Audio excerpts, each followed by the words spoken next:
is Amma, and I have a really, really bad sense of direction.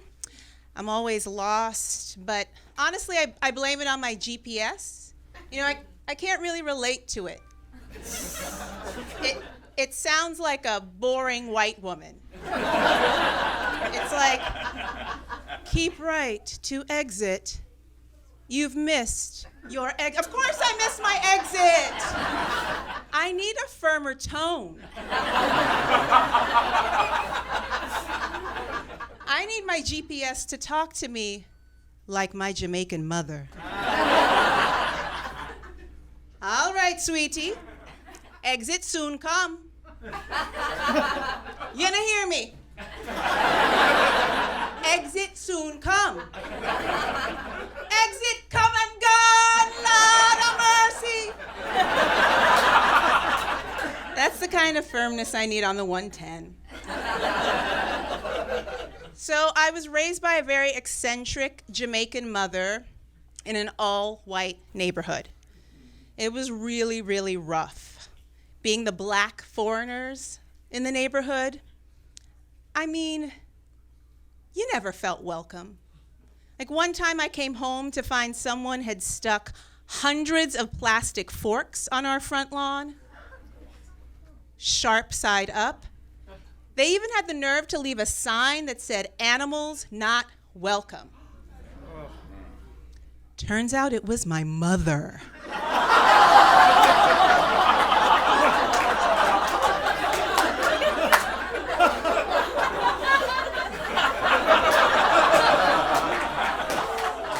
She was just trying to deter the neighbors' dogs from shitting on our lawn. My mom is a genius at making white folks feel unwelcome before they can make us feel that way, which to a racist is a real mindfuck.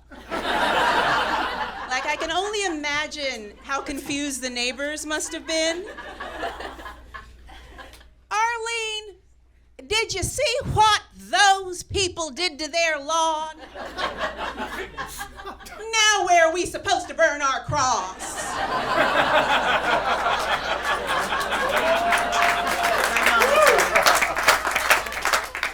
So I have been married for 15 years.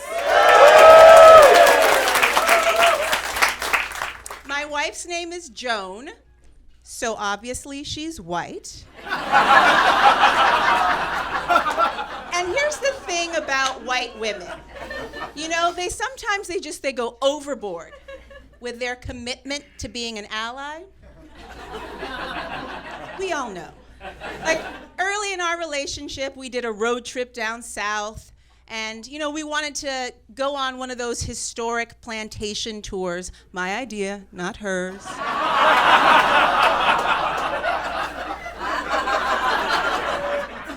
The guy at the ticket booth wanted to charge us both. I couldn't believe they were gonna charge a black person to visit a plantation. I mean, I'm just saying, if we're looking for places to give reparations to black folks,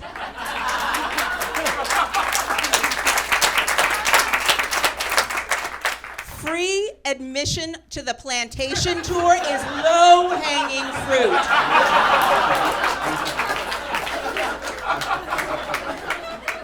So I say to the guy, "Sir, I already paid."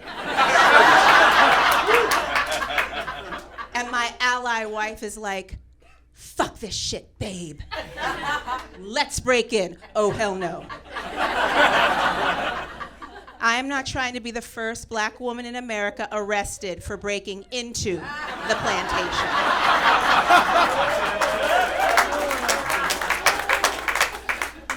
So my wife and I have a pretty good marriage, you know, but no marriage is perfect. Ours has actually gotten pretty competitive over the years.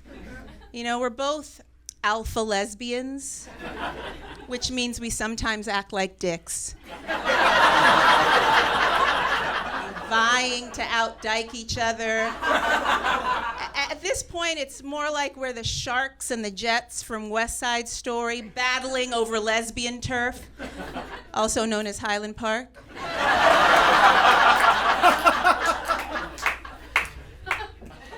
When you're a dyke through and through, from your Chuck Taylor shoes to your used Subaru. When you're a dyke, do or die, so you buy Birkenstocks at the gay REI.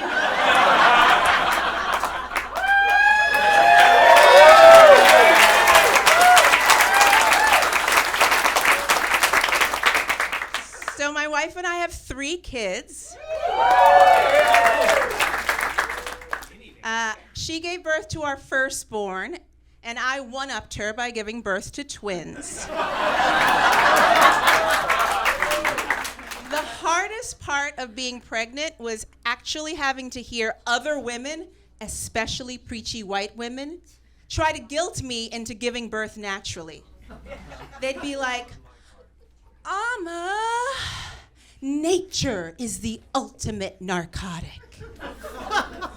These are the same white chicks who took so many drugs in college. But now that it's time to push an 8-pounder out of their poo-tang, they're like, just say no.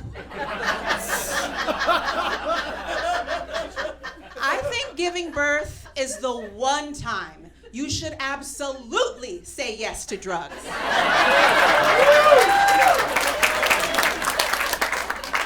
Labor should feel like spring break,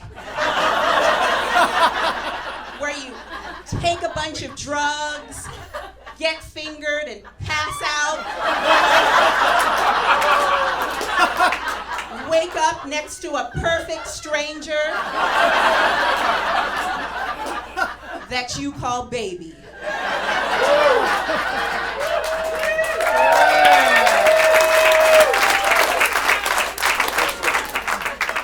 So I really love my kids, but they can be real motherfuckers.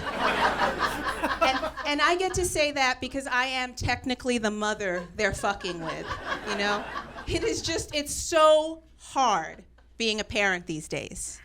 You know, you can't rely on any of the parenting techniques your folks use to raise you, because it's all illegal.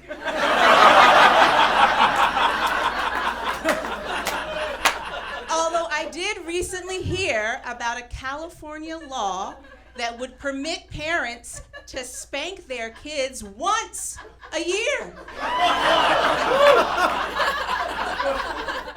I really wish I had been at the press conference for the announcement of this law, you know? I know exactly what I would have asked. Governor, some of us have had children now for 11 years. Is there gonna be a rollover plan? Obviously, I wouldn't actually use that law. I mean, how could you possibly choose the one time you get to spank your kids? You know, us parents would be paralyzed by indecision all year long.